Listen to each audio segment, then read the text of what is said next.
Let's talk about the ugly parts of ABA therapy and why, despite it all, I still believe in its goodness. If you have a child with autism, you've likely heard about ABA therapy.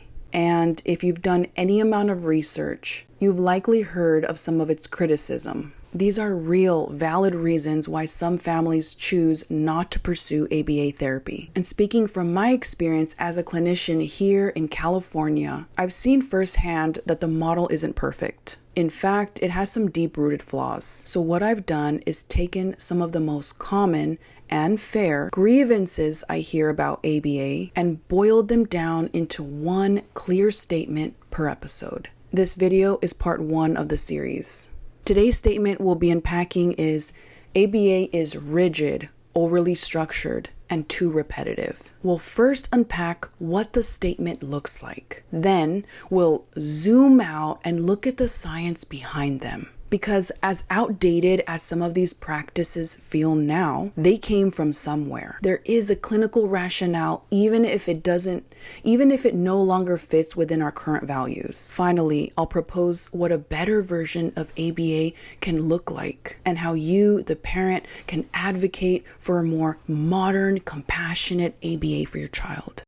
If you don't know me, hi, my name is Celeste. I'm a BCBA who's been in the field of ABA for over 12 years. I educate and empower parents on how to better connect with their autistic child, how to really get in their world and teach meaningful everyday skills. And today, we're talking about ABA, its ugly parts, and how to advocate while understanding the science behind it. First off, I want to start by addressing that ABA is a science, okay?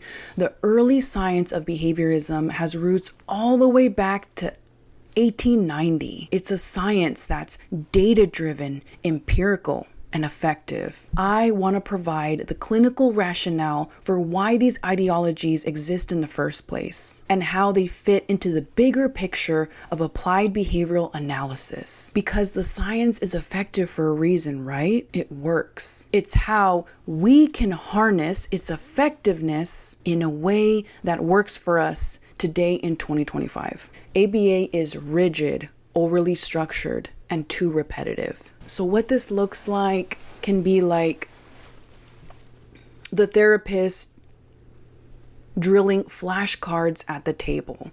It could look like the therapist teaching the child a program that requires cards, for example, matching or sorting or other tabletop lessons. The child is sitting in a chair or next to the therapist at a table, and the questions are usually back to back. Questions are drilled or in fast succession. In this teaching structure, really no one is smiling. There's really no play in this teaching style. And then when the child gets a correct response or gets something right, they're reinforced with a toy or a small treat. Some common grievances with this teaching style is that it looks very clinical, robotic. It doesn't let the kid be a kid. It's very structured. The grievance statement is that it's very rigid.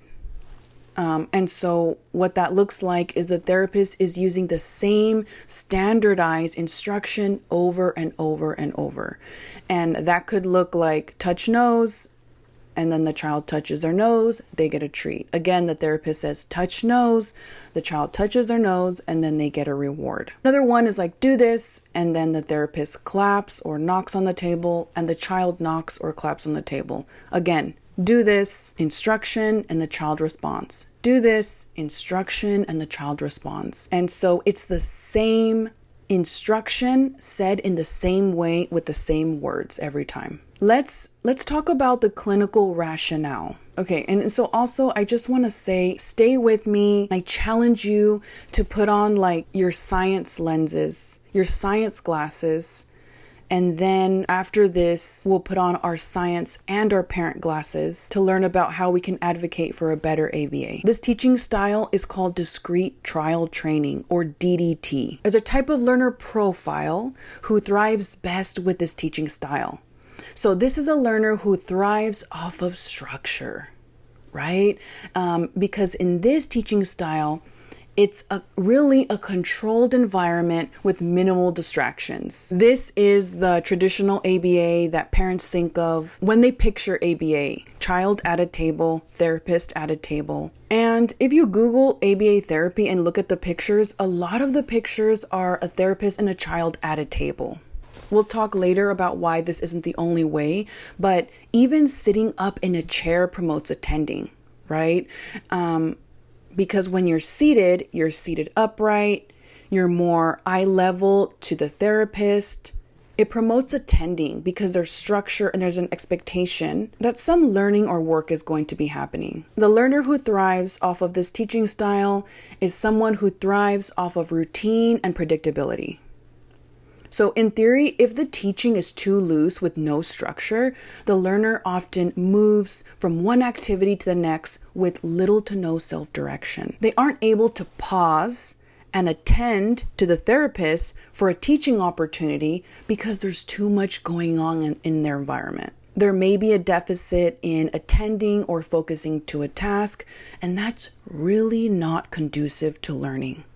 So with DDT, with this teaching style, we really want to manipulate the environment to be conducive to learning. Consider the school setting. Like, yes, there's carpet time, independent work at your table, and then there's like taking a test, right? It's very structured. It's the same routine that's happening each day.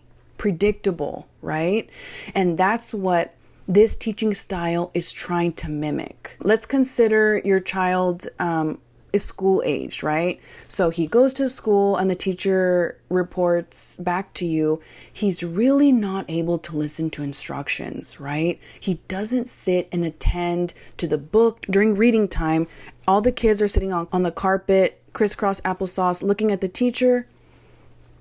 But maybe your child is laying on the floor or walking around back and forth in the classroom. They're not able to sit and attend. So this is an example of when we might want to incorporate some structured table time or DDT in our ABA session. When you're at a table, we're teaching a few skills here. When the therapist is across from the child, we're teaching a few skills. Wait, refrain from grabbing things, have quiet hands. We're teaching look up at the speaker, pay attention to the instruction, what's going on. We're teaching the child to then respond, so do the matching or do whatever, and then reward. I get a reward. I get something good. So there's waiting, there's looking up at the speaker, there's attending, there's responding, and then there's learning the contingency of getting the reward. So there's a lot of little skills embedded in this teaching style.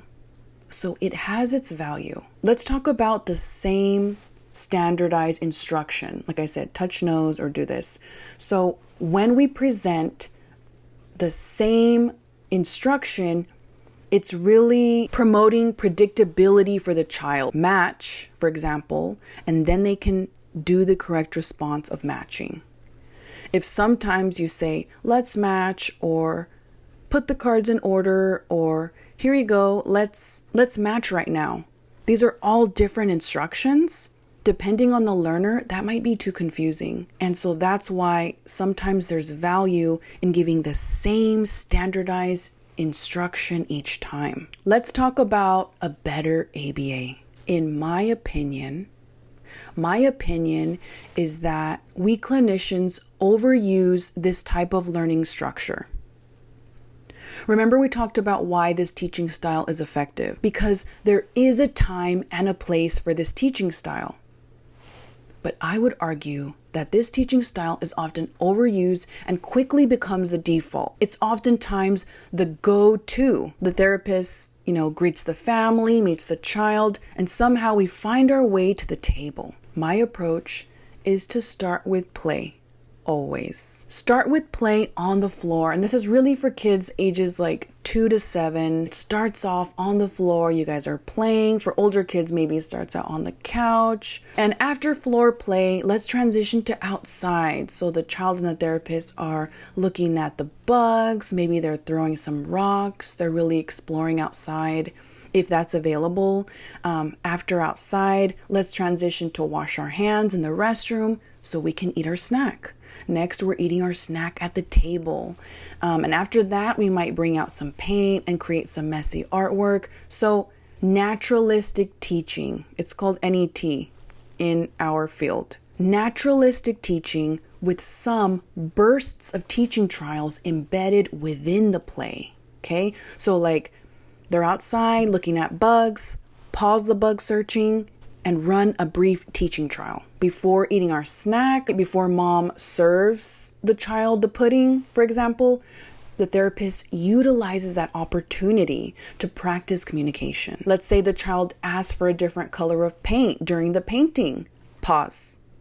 Use that moment to run another brief teaching trial. There are ample opportunities throughout the child's natural daily routine to teach. This is naturalistic style teaching, play-led in the child's natural environment, not at a table. Let's take a step back. So for some learners, they still might need that structure that we talked about earlier because we're not able to sit at a table at all yet. That's a skill, to be able to sit up, attend to the task, and not get up after 2 seconds of sitting. Some learners that we work with are unable to sit for 2 seconds, and this poses a barrier to learning because if we're working on, like I said, the matching with 6 cards on the table, our kids need that skill to be able to sit and attend. In my opinion, it should be play-led, naturalistic, and then fade in some structured table time depending on the age and the unique needs of the learner. Let's talk about the repetitiveness. Learning happens through repetition, so the more we can get that quality, condensed teaching opportunities in, you're going to see learning skyrocket. Like I said, it's kind of nuanced, so we really have to know our learner. If they're crushing it with those questions, like boom, boom, boom, back to back to back, hitting it with those questions, no behaviors happening, they seem calm and happy, it sounds like that's working. Keep going with it. Versus like eloping from the table, slouching over, really low responding, they don't want to be there. We shouldn't be at the table. We shouldn't be at the table for that long. We might have to break it up. So what can you do as a parent? Talk to your ABA supervisor. Voice your values and advocate for what you want your ABA therapy to look like. And voice, hey, these are my values.